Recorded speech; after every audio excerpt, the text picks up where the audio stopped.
The stars above the Tyrrhenian homeworld had never looked so cold. Counselor Veth stood at the wide observation window of the Alliance command tower and watched the night sky. Somewhere out there, beyond the reach of his eyes, 3 full Tyrrhenian battle fleets were dying. He could see nothing from the surface. But the reports kept coming in, one after another, each one worse than the last. He read them in silence. His long blue fingers trembled as he held the data tablet. The 3rd Fleet had just gone silent. 1,200 warships.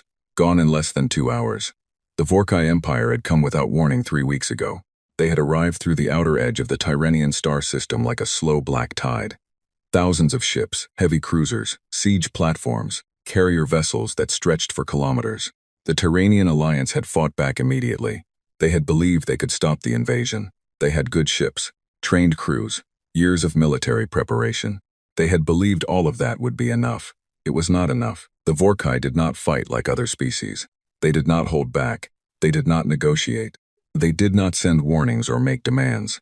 They simply arrived and they destroyed everything in front of them. Their weapons burned through Tyrrhenian shielding like it was nothing. Their formations moved in ways that no Tyrrhenian military mind had predicted. Their ships took damage and kept coming. The Vorkai were brutal, patient, and completely without mercy. Veth turned away from the window and walked back to the central command table. The room was full of officers and aides, all of them speaking in low, tight voices. Maps of the star system glowed on every screen. Red markers showed Vorkai fleet positions. There were so many red markers, they were getting closer. General Thar, the head of Tyrrhenian defense, walked up to Veth. The general's gray skin looked pale. His 4 eyes were dark with exhaustion. "Counselor," Thar said quietly, "the 3rd Fleet is gone. We have confirmation. Admiral Yevon's command ship was destroyed 40 minutes ago." Veth closed his eyes for a moment. Admiral Yevon had been a friend, a good officer. He had served the Alliance for 30 years. "How long do we have?" Veth asked. "Before they reach the inner planets." Thar paused. 7 days. Maybe 8 if they slow down to consolidate. But they have not slowed down yet. What forces do we have left? Patrol ships, defense platforms around the homeworld, some reserve cruisers. Nothing that can stop what is coming. Thar's voice was flat, not giving up. "Just being honest. Counselor, we need help. We cannot win this alone." Veth already knew that. He had known it for days. The question was where the help would come from. The Tyrrhenian Alliance had allies, neighboring species, trading partners. He had sent requests to all of them. Some had responded with sympathy. Some had not responded at all. None of them had ships to spare. None of them were willing to enter a war against the Vorkai Empire. The Vorkai were feared across 40 star systems. No one wanted to stand in their path. That left one option. An option that every member of Veth's council had argued against. An option that Veth himself had hesitated over for 2 full days before accepting there was no other choice. The Deathworlder broadcast. The galaxy used the word Deathworlder to describe species from extreme environments, planets with crushing gravity, toxic atmospheres, dangerous radiation, constant predator pressure. Species that evolved on such worlds were different, physically harder, more aggressive, more tolerant of pain and damage. Most Deathworlder species were considered unstable by galactic standards. Some were violent, some were territorial. They were not the kind of neighbors most civilized species wanted. But right now, Veth needed warriors. Not diplomats, not trading partners. Warriors. There was a small cluster of known Deathworlder species within reasonable signal range. The Kreth, the Valdun, the Burning Hands of Serath. And on the far edge of that cluster, almost too distant to be worth including, a young species from a single wet planet orbiting a yellow star. A species that had only reached space in the last few hundred years. A species that most of the galaxy considered minor and unimportant. Humans, Earth species. Carbon-based bipeds from a world called Earth. A world with high gravity compared to most inhabited planets, a chaotic biosphere, extreme weather, and an evolutionary history of constant predator competition. They had reached space recently. They had a small presence in the outer systems. They traded occasionally with a few alien species. Most galactic records on them were thin. The Tyrrhenian intelligence files on humans were barely 3 pages long. Veth had read those 3 pages 4 times. The humans were aggressive, that much was clear. Their history was full of war. They had nearly destroyed themselves several times with their own weapons. They were passionate, unpredictable, and according to one Tyrrhenian diplomat who had met them in person, deeply unsettling to be around. Something about the way they moved. Something about the look in their eyes. The diplomat had written that humans seemed to always be watching everything at once, like prey animals that had become predators and never forgotten what it felt like to be hunted. Veth did not know if humans had warships capable of helping. He did not know if they would respond. He did not even know if they would understand the signal in time. But he had no other options left. He gave the order. The broadcast went out on all known Deathworlder frequencies. It was simple. A location signal. A marker for Terrenian space. A single message in 7 languages, including the basic galactic trade language that humans were known to use. The message said only, Terrenian Alliance under attack. Seeking warrior species. All aid welcome. Coordinates attached. An SOS sent to the most dangerous creatures in the known galaxy. And then Veth went back to the window and watched the cold stars, and waited to see if anyone would answer. The signal reached Earth 14 hours later. It came in through the Deep Space Relay Station at the edge of the solar system. A routine monitoring AI flagged it within seconds and pushed it up through 3 levels of automated filters before it landed on the desk of Dr. Tusa Cho, senior analyst at Earth's Deep Space Communications Office in Seoul. Sina read it twice, then she read it a 3rd time. She pulled up the origin coordinates, cross-referenced the sender frequency against the known alien contact database, and confirmed the identification. Tyrrhenian Alliance.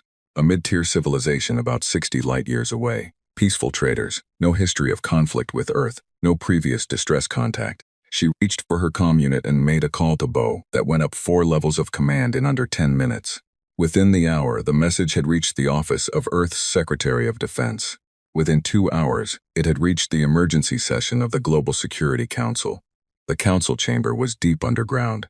It had been built 40 years ago when humanity first confirmed that they were not alone in the galaxy, and that some of what was out there was not friendly. The room was large and round, with screens covering every wall. 23 people sat around the central table. Military commanders, intelligence directors, political leaders, the most powerful people on Earth, gathered in one place because a signal had come in from 60 light-years away, asking for help. Secretary General An Ji-won chaired the meeting. She was a small woman with sharp eyes and a reputation for making fast decisions under pressure. She had been in office for 6 years. She had been briefed on the full scope of Earth's military assets from her first day in office. She understood exactly what she was looking at. The Tyrrhenian Alliance is being destroyed, the intelligence director said. Their battle fleets are gone. The attacking force is the Vorkai Empire. Our records on them are limited but consistent. They are an expansionist species. They have absorbed 12 other civilizations in the last 200 years. They do not take prisoners. They do not negotiate after hostilities begin. How far is Terrenian space? General Park Dae-won asked. He was the commander of Earth's strategic fleet. A large man with gray hair and very calm hands. 61 light-years, Senna said from her seat at the far end of the table. She had been brought in to brief the council directly. At standard jump drive speed, roughly 3 weeks of travel. And with our drive rows on, Jin Ji-won asked, looking at Park Dae-won. The general met her eyes, a small pause. 11 days, he said. If we push the fleet hard.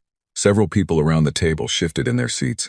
A few exchanged glances. The number surprised them. 11 days to cover 61 light-years. That was far beyond anything in the publicly known space travel records. Because the drives Park Dae-won was talking about were not publicly known.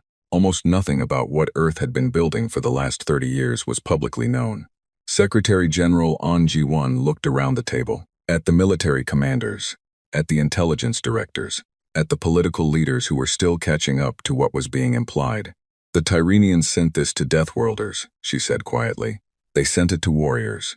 They sent it to us because they are desperate and they have nothing left. She paused. The question before this council is whether we answer. The room was quiet for a long moment. Then General Park Dae-won placed both hands flat on the table. We answer, he said. No one disagreed. The base had no name on any public map. It sat at the L4 Lagrange point between Jupiter and the Sun, hidden from casual observation by a rotating electromagnetic scatter field, and the sheer distance between it and anything humans regularly flew near. From the outside, if you happened to be close enough to see it, it looked like a loose cluster of asteroids. Dark rock. Nothing interesting. Inside it was something else entirely. Admiral Kim Soo-yeon had commanded this base for 7 years. She had watched it grow from a half-finished construction yard into the most powerful military installation that humanity had ever built. She knew every corridor, every dock, every ship in the fleet by name, by configuration, by crew roster. She had overseen the final fitting of the last dreadnought herself, standing on the command bridge while engineers ran final diagnostic checks, and the crew stood in formation along the deck. She was at her desk reading a systems report when the secure transmission came through from Earth. She read it once. put it down, picked it up and read it again. Then she stood up, walked to the window of her office, and looked out at the fleet. They were docked in long rows, spread across 3 massive internal bays that had been cut into the asteroid rock over decades of slow, careful excavation. The smaller ships were near the front, destroyers and fast attack cruisers, sleek and dark, designed for speed and precision. Behind them came the heavy cruisers, broader and heavier, loaded with long-range weapons batteries and thick armor plating. And at the back of each bay, in their own separate docking arms, the dreadnoughts. There were 9 of them. Each one was over 2 kilometers long. They were not elegant ships. No one had built them to look beautiful. They were built to be unkillable and to kill things. Their hulls were layered with reactive armor that could absorb and redirect energy weapons.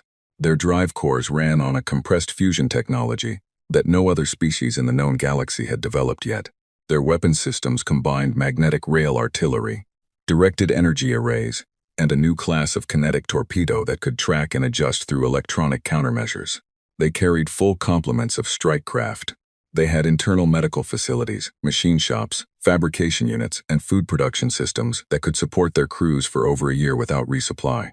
They had names: Iron Resolve, Stone Sky, Burning Reach, Deep Strike, Pale Fire, Long Silencence, Red Shore, First Grief, Unmoved. Admiral Kim Soo-yeon had named them herself. She turned away from the window and activated the fleet-wide command channel. "This is Admiral Kim," she said.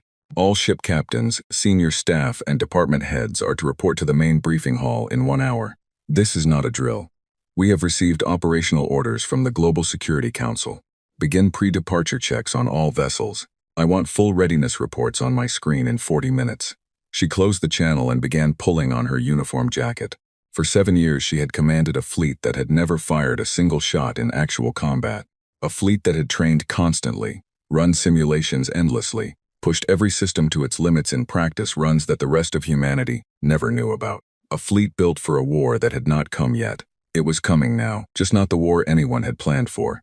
The briefing hall held 400 people. Every seat was taken and officers stood along the walls. The room was very quiet as Admiral Kim walked to the front and pulled up the star chart on the main display. 3 days ago, she said, the Tyrrhenian Alliance broadcast an SOS on all Deathworlder frequencies. Their military has been destroyed. They are being invaded by the Vorkai Empire. They asked for help from any warrior species in range. She paused. The Global Security Council has authorized a response. We are the response. The room stayed quiet. But the quality of the quiet changed. It became heavier, more focused. Our mission, Kim continued, is to transit to Tyrrhenian space, engage the Vorkai fleet, and remove them from the star system by whatever means necessary. We are not going as advisors. We are not going as observers. We are going as a combat fleet, and we will fight. She pulled up the known data on the Vorkai Empire, ship counts, estimated weapon types, battle records pulled from galactic intelligence sources. The Council's intelligence teams had spent the last 36 hours pulling together everything they could find. The Vorkai have defeated every species they have gone to war with, Kim said. They are experienced fighters. Their ships are well armed. Based on their combat record, their tactics rely on mass numbers, heavy forward pressure, and the psychological effect of a fleet that does not stop advancing no matter what losses it takes. She let that information sit for a moment. We have studied their tactics, she said. We understand them. And we have something the Vorkai have never encountered before. She did not finish that sentence. She did not need to. Everyone in the room already knew what she meant. We depart in 18 hours, Kim said. Use the time well. Dismissed. Commander Park Ji-ho was the captain of Iron Resolve, the lead dreadnought of the fleet. He was 39 years old, originally from Busan, and had spent 18 of those years in the Space Navy. He was not the oldest captain in the fleet. He was not the most decorated. He had been given command of Iron Resolve because Admiral Kim had evaluated every captain in the fleet and decided that he was the best at the specific thing that mattered most in combat. Staying calm when everything was going wrong, and making clear decisions in the middle of chaos. He walked the full length of his ship after the briefing. He did this sometimes when he needed to think. Iron Resolve was 2 kilometers long and walking it end to end took almost an hour.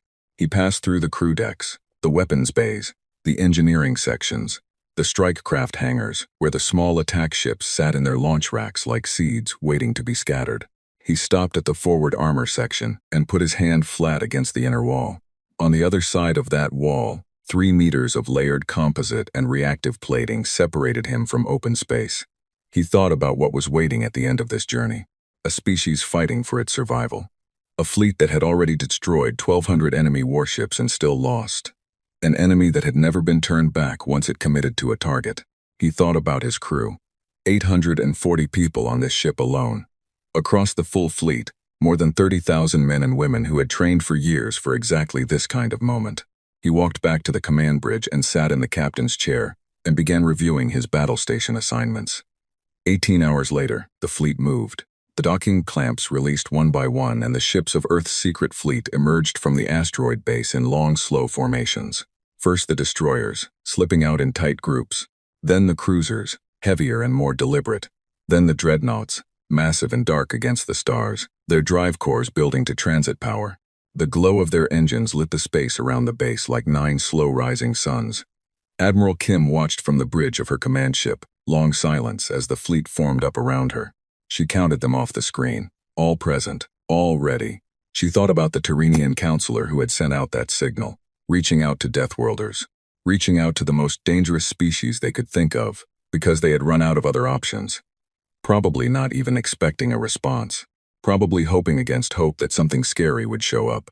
She almost smiled. Something scary was on its way. Fleet is in formation, her navigation officer reported. All drives showing green.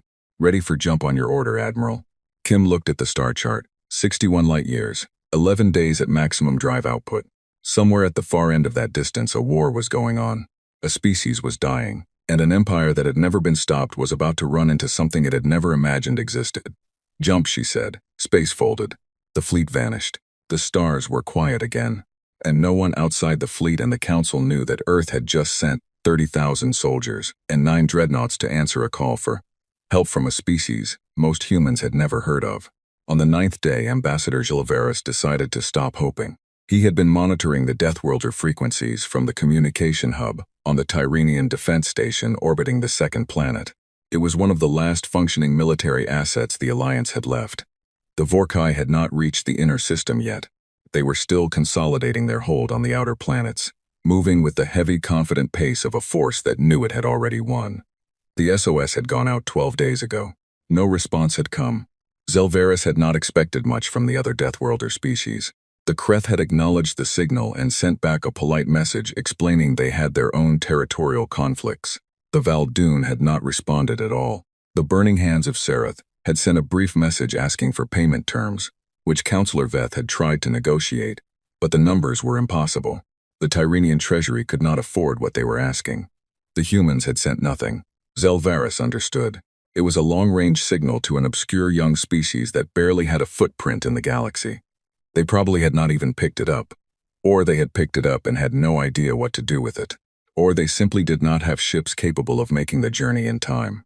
He was reviewing the latest defense assessments, trying to figure out if there was any configuration of what remained of the Tyrrhenian fleet that could slow the Vorkai advance even slightly. When the proximity alert went off, he looked up at the screen. His first thought was that the Vorkai had sent a forward scouting element ahead of their main fleet. The sensor returns showed a large group of objects emerging from jump space at the outer edge of the system. But the configuration was wrong. The Vorkai came in broad formations, spread wide. These objects were coming in close together, tight, disciplined, and there were a lot of them. The identification system was struggling. It was pinging the incoming vessels against every known alien ship profile in its database and finding nothing that matched. "What is that?" Zelveris said out loud. His sensor technician, a young Tyrrhenian named Voss, was bent over his station with all 4 eyes wide. His fingers were moving fast across the controls. "Unknown configuration," Voss said.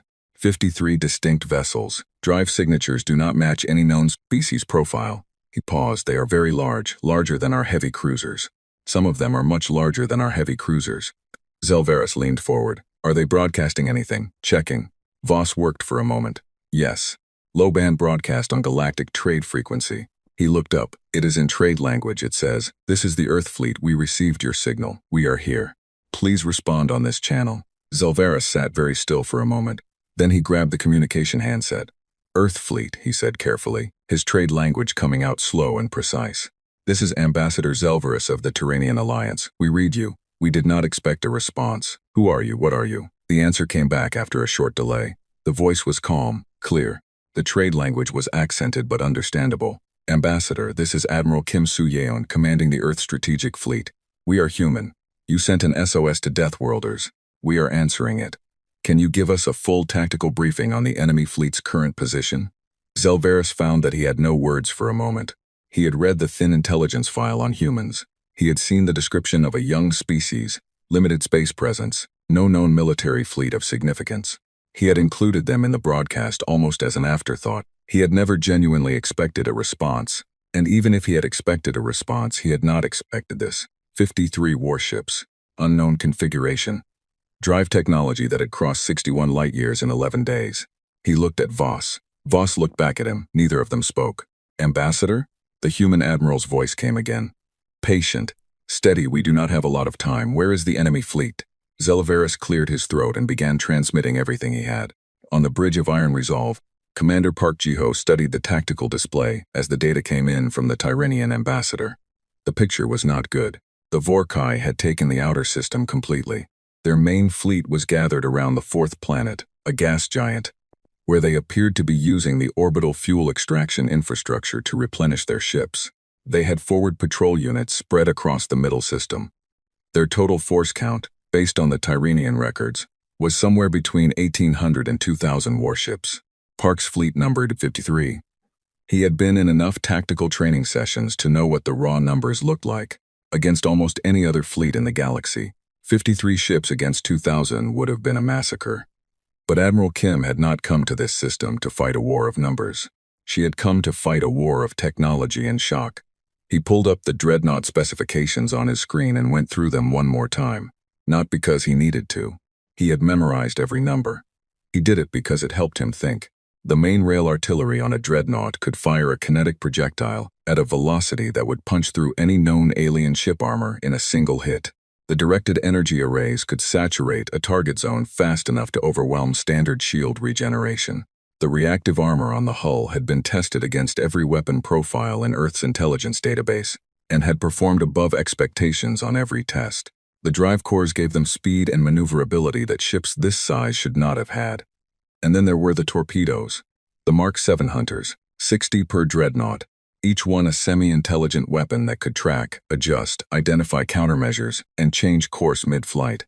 The Vorkai had electronic jamming systems, according to the intelligence files.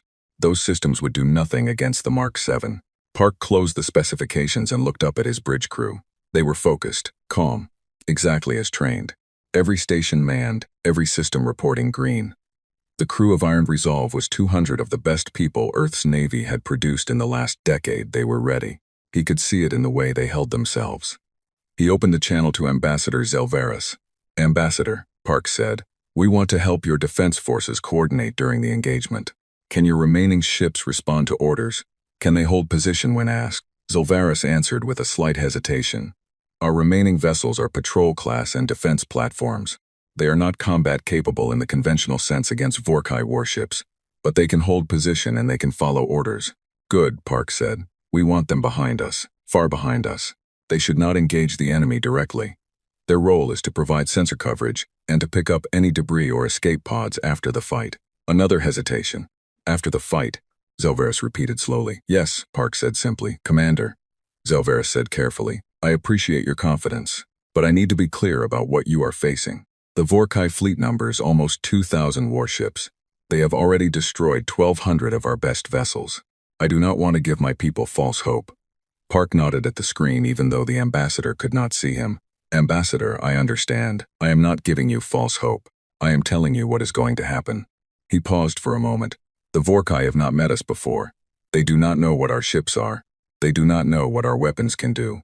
We have studied their tactics and their technology, and we are prepared for both. This will not be a fair fight. No, Zelvaris agreed. Against 2,000 ships, it certainly will not be. I meant it will not be a fair fight for them, Park said. The channel was quiet for a long moment. Then Admiral Kim's voice came over the fleet-wide command channel, smooth and unhurried. All ships, this is the Admiral. We are moving to engagement range, standard delta formation. Dreadnoughts to the front. Cruiser wings take flanking positions. Destroyers hold back for intercept duty. Strike craft remain in the bays until called. We move in 30 minutes. She paused. This is what we built this fleet for. Remember your training. Trust your ships. Trust the person at the station next to you. She paused one final time. Earth is watching. On 53 bridges across the fleet, 30,000 human beings checked their stations one last time and made themselves ready. The fleet began to move forward. Ahead of them, the red markers on the tactical display showed 2,000 Vorkai warships, unaware that something was coming for them that their empire had never imagined existed. High Warlord Grax of the Vorkai Empire did not worry about surprises. He had fought in 9 conquest campaigns over 30 years. He had seen every tactic that the weak species of this galaxy used when they were desperate.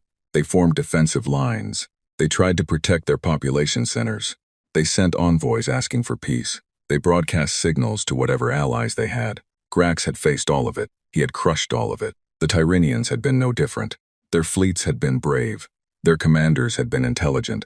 None of it had mattered. He was standing on the command deck of his flagship, the Undying Wrath, reviewing the fuel replenishment status when his sensor commander came to him. "Warlord," the sensor commander said, "we are picking up a fleet emerging from the outer system edge." Grax turned slowly. "The Tyranians have no fleet left. Not Tyranian ships, Warlord. Unknown configuration, 53 vessels. They are moving inward." Grax walked to the sensor display. He looked at the incoming vessels for a long time. The profiles were unfamiliar. The drive signatures were unlike anything in the Vorkai intelligence database. But 53 ships, against nearly 2,000, he almost laughed. "Mercenaries?" he asked. "Possibly. They are broadcasting on Tyranian frequencies. We cannot identify the species." "It does not matter," Grax said. "Whoever they are, they made a very foolish decision today. Put 200 ships on an intercept course. Use the 2nd Attack Division. Destroy them and then get back to the refueling schedule." "Yes, Warlord." Grax walked back to his refueling reports. He did not think about it again. Admiral Kim watched the Vorkai intercept force form up on the tactical display. 200 ships moving toward them in a standard Vorkai assault spread. Wide formation, fast advance. Exactly as the intelligence files had described. She had been waiting for this. "All dreadnoughts," she said over the command channel. "Weapons free on my mark. Rail artillery priority targets are their heaviest forward ships. I want the first salvo in the air before they are in their own weapons range." "Confirmed," came back from 8 captains. Park Ji-ho was already at his weapons station, personally overseeing the targeting solution. Iron Resolve's rail artillery had a range advantage over Vorkai energy weapons. Significantly, at this distance, the Vorkai ships could not hit them yet. But Iron Resolve could already hit the Vorkai. Park had spent a lot of time thinking about the psychological dimension of the first exchange. When the Vorkai fired, they expected the enemy to take hits, begin losing shields, start pulling back. That was how alien species behaved. That was how all their opponents behaved. They were not expecting to take hits before they were in range. They were not expecting what a dreadnought round would do to one of their cruisers. "Firing solutions locked," his weapons officer reported. "All rail batteries charged and ready." Park looked at the targeting display. 9 dreadnoughts, 12 primary rail batteries per ship, each battery holding 4 rounds ready to fire. That was 432 kinetic rounds that could leave the air in the first volley, each one traveling at a significant fraction of the speed of light. He waited, watching the range counter count down. "Mark," Admiral Kim said. The firing order went out across all 9 dreadnoughts simultaneously. Iron Resolve shuddered, not violently. More like a deep vibration that ran from the bow to the stern, felt more than heard. The rail batteries discharged in controlled sequence, one after another, in overlapping chains, keeping the power draw balanced across the ship's systems. Through the forward sensors, Park watched the rounds leave on thermal tracking. Dozens of white-hot lines crossing the distance toward the Vorkai formation. The Vorkai ships were still accelerating toward them. Still 2 minutes from their own weapons range. None of them had changed course. None of them had deployed defensive countermeasures. Why would they? Nothing had ever shot at them from this distance before. The first rounds hit. A Vorkai heavy cruiser in the front rank took 3 impacts. Its hull plating was rated for sustained energy weapon fire, but it was not designed for the kind of kinetic impact a dreadnought rail battery delivered. The first round went through the forward hull like it was paper. The second punched through the drive section. The third detonated internally as the round's fragmentation core activated inside the ship. The Vorkai heavy cruiser broke apart. In 4 seconds, 7 more Vorkai ships ceased to exist. In the next 30 seconds, as the second and third volleys landed, 14 more. The front rank of the Vorkai intercept force was simply gone. The middle ranks were beginning to break formation, pulling wide. The commanders, clearly confused about what was happening, and where the fire was coming from. Then the Vorkai ships finally reached firing range and opened up. The energy weapon fire that hit Iron Resolve's hull was heavy. Multiple sustained beams from a dozen ships at once. On any other vessel Park had ever seen in galactic records, that kind of concentrated fire would have stripped shields, then armor, then structural integrity within seconds. On Iron Resolve, the reactive armor system activated. The outer hull layer absorbed and redirected the first waves of energy. The secondary dispersal plating spread the thermal load. The internal shielding held the rest. Park felt the ship shake. Warning lights came on in several systems. A minor power fluctuation in one weapons bay. Some armor degradation in the forward starboard section. But Iron Resolve did not slow down. It did not pull back. It kept moving forward into the fire and kept shooting. Damage report, Park said. Outer armor layer at 74% forward. Secondary systems stable. All weapons fully operational. Crew casualties, 0. Park let out a slow breath. 0 casualties. He had believed in the armor specifications. But believing something on paper and watching it work in reality were two different feelings. Continue firing, he said. Target the mid-formation ships. Don't let them reorganize. Across the fleet, the same pattern was repeating. Vorkai fire was hitting the human ships hard, and the human ships were not going down. And the Vorkai ships were going down at a rate that made no logical sense to anyone on those bridges. The alien commanders were broadcasting distress calls. They were calling back to Grax for orders. They were slowing down, uncertain, their aggressive forward tactics suddenly useless against an enemy that took their hardest fire and kept coming. Then Park launched the Mark 7 torpedoes, 60 from Iron Resolve alone, multiplied across all 9 dreadnoughts, 540 torpedoes in the air at once, each one a semi-intelligent hunter, programmed with the energy signature of a Vorkai drive core. The Vorkai had jamming systems, standard military-grade electronic countermeasures used by almost every spacefaring species in the known galaxy. The jamming systems activated immediately. Against normal torpedoes, they would have worked. Most torpedoes used simple guidance systems that relied on fixed targeting locks which could be disrupted. The Mark 7s did not use fixed targeting locks. They used a continuously updating threat assessment system that could distinguish between a jamming signal and a real drive signature, even when they were layered on top of each other. Vorkai ECM was very good. The Mark 7 had been built specifically to defeat Vorkai-class ECM because Earth's intelligence teams had done their research carefully. The torpedoes adapted, curved, found their targets. In the next 2 minutes, 63 Vorkai warships were destroyed. The intercept force that had numbered 200 ships was down to 81. The 81 that remained were pulling back, breaking off.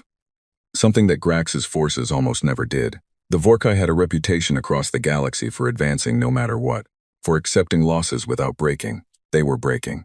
Back on his flagship, High Warlord Grax was receiving reports that made no sense.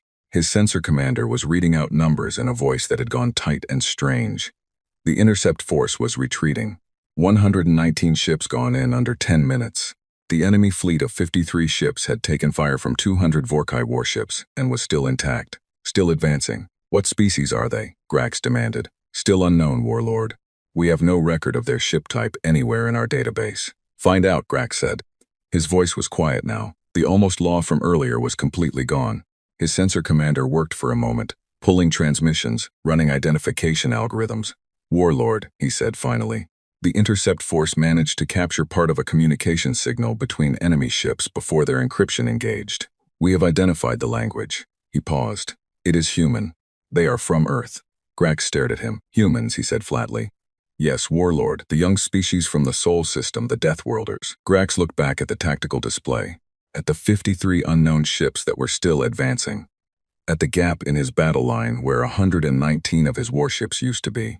He was a man who had not felt real uncertainty in 20 years. He felt it now. Recall the main fleet, he said. Full combat formation. All of them.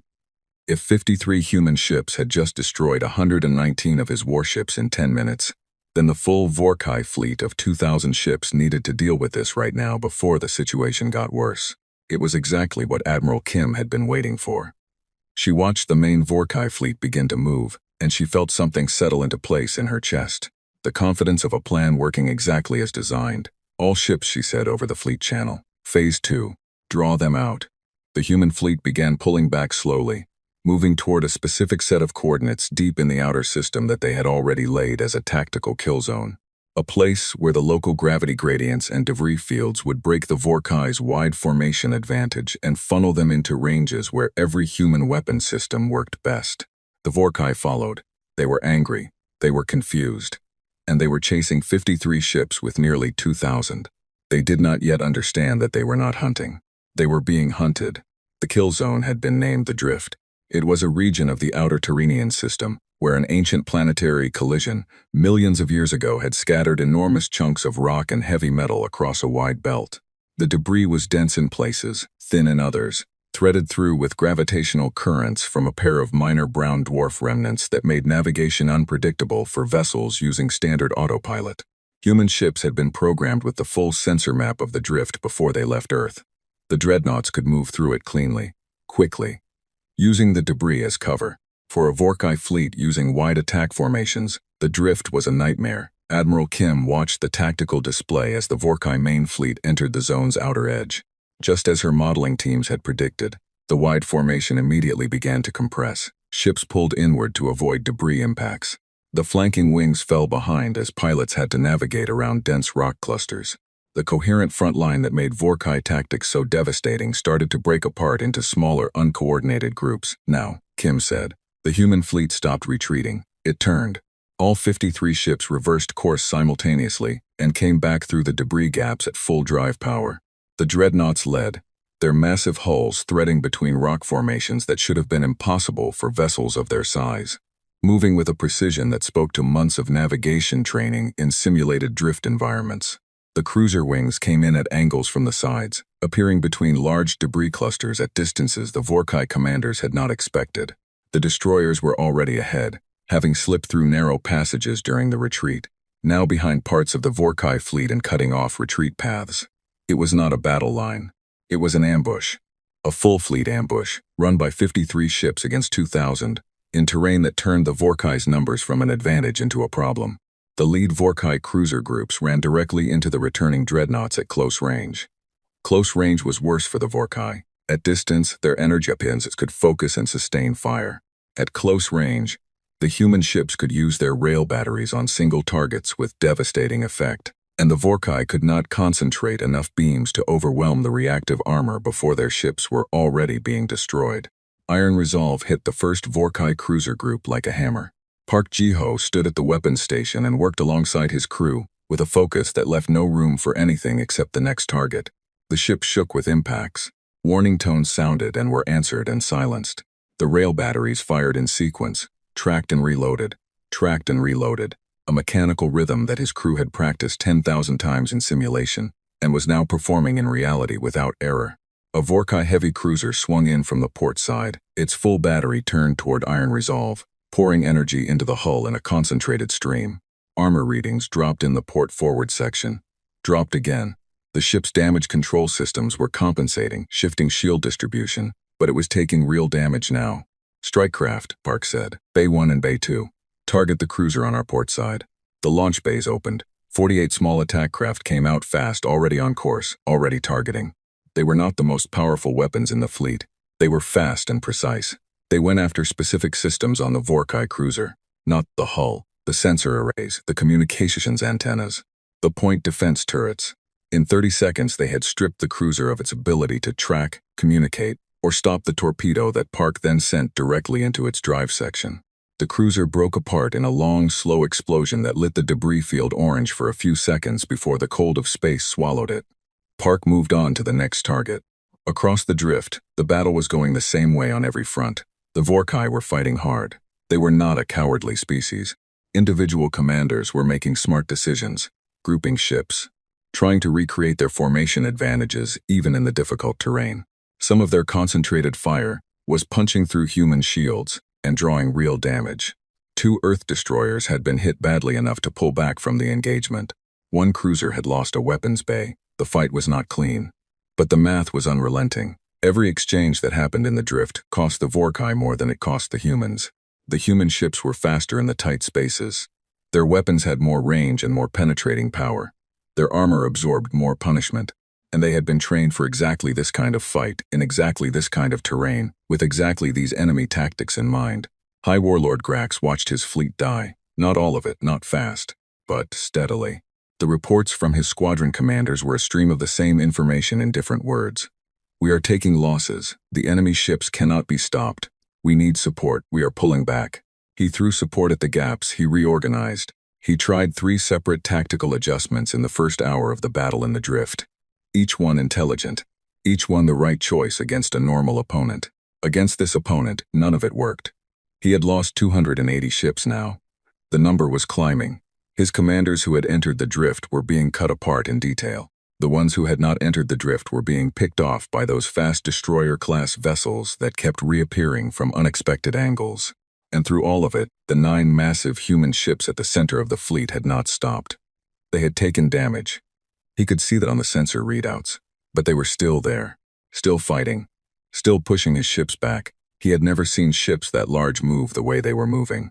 2 hours into the battle in the drift, Grax made a decision he had never made in 30 years of combat command. He called for a general withdrawal. The order went out across the Vorkai fleet. Pull back, disengage, regroup at the outer system edge. Some of his commanders made it. Others were caught by the destroyers before they could reach clear space.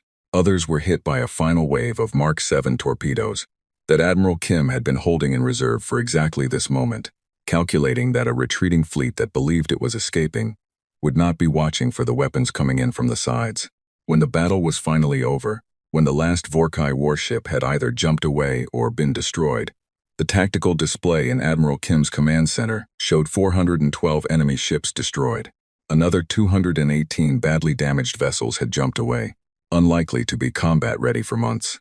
The Vorkai fleet that had arrived in Terranian space with nearly 2,000 ships was down to roughly 1,000, and those 1,000 remaining were fleeing.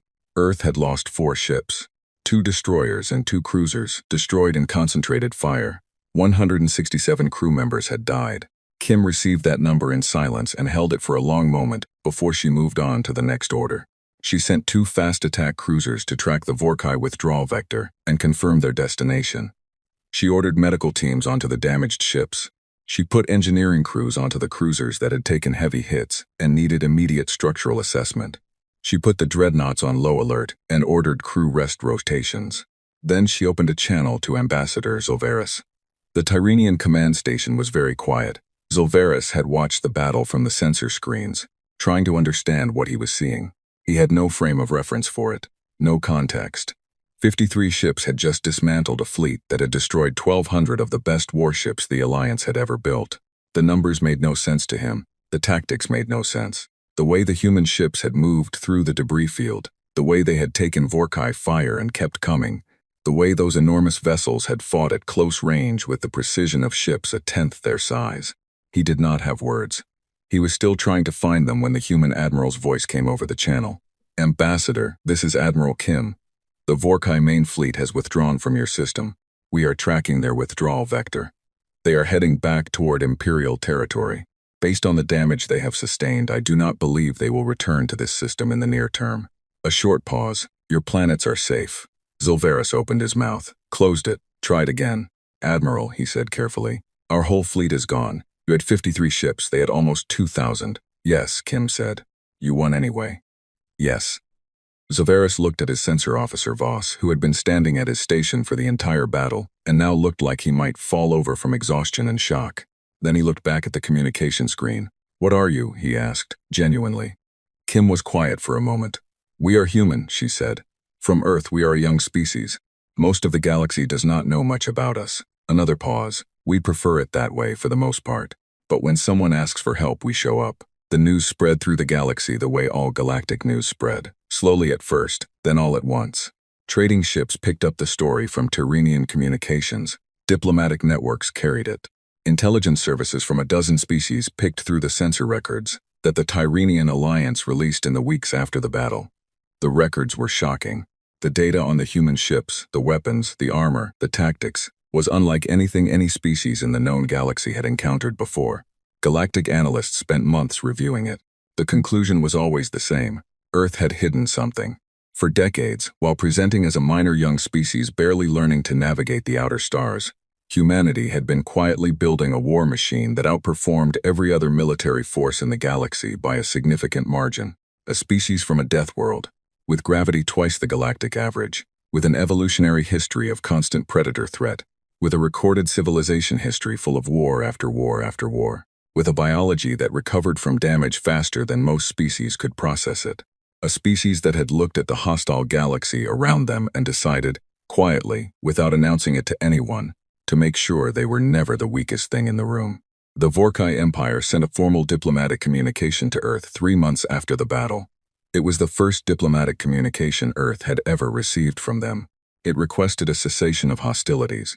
Earth's government sent back a 1-page response that agreed to the cessation on the condition that the Vorkai Empire withdrew completely from all Tyranian Alliance territory and paid reparations as determined by a Tyranian court. The Vorkai agreed. They had not been given a choice that made any sense to refuse. Counselor Veth stood again at the observation window of the Alliance command tower. The stars looked different now, warmer. The Vorkai fleet had been gone for 2 weeks. The outer planets were being resettled. The defense stations were being rebuilt. There was a long, difficult, expensive road ahead for the Tyranian Alliance, and Veth knew it. But they were alive, the planets were intact. The species continued. He had a meeting scheduled for the following day with Admiral Kim, who was remaining in the system for 2 more months to ensure the Vorkai did not send any follow-up forces. He had prepared a list of questions for her, diplomatic questions, alliance questions, trade questions, questions about what kind of relationship the Tyranian Alliance and Earth might build going forward. He had one question he planned to ask before all the others. When he had sent that SOS, he had sent it to every Deathworlder species in range. The Kreth, the Valdoon, the Burning Hands of Sereth, the humans, all of them. He had not expected a response from any of them. He had sent the signal because there was nothing else left to do. Only one species had answered. He wanted to ask why. What had made them come when no one else had? What logic or value or calculation had led a young species 61 light-years away to launch their most powerful fleet into someone else's war? He suspected that when he asked Admiral Kim that question, she would not have a complicated answer. He suspected the answer would be very simple. He was right. When he asked, the next morning, sitting across a conference table from a small human woman with calm eyes, Kim looked at him for a moment and then she said, "Because you asked, and because it was the right thing to do." Veth sat with that for a long time after the meeting was over. Somewhere out in the galaxy, other species were updating their intelligence files on humanity, revising threat assessments, adding pages and pages to what had previously been a thin, unremarkable profile of a young Deathworlder species that no one had paid much attention to. From now on, people would pay attention. From now on, when an SOS went out in the dark between the stars, every species in the galaxy would wonder if this time again the humans would be the ones to answer it. And every species that had ever thought about starting a war of conquest would think very carefully about whether that young species from the high-gravity death planet had any reason to care about who they were attacking. The answer for any species unlucky enough to threaten the innocent was simple. Humanity always had a reason, and humanity always showed up.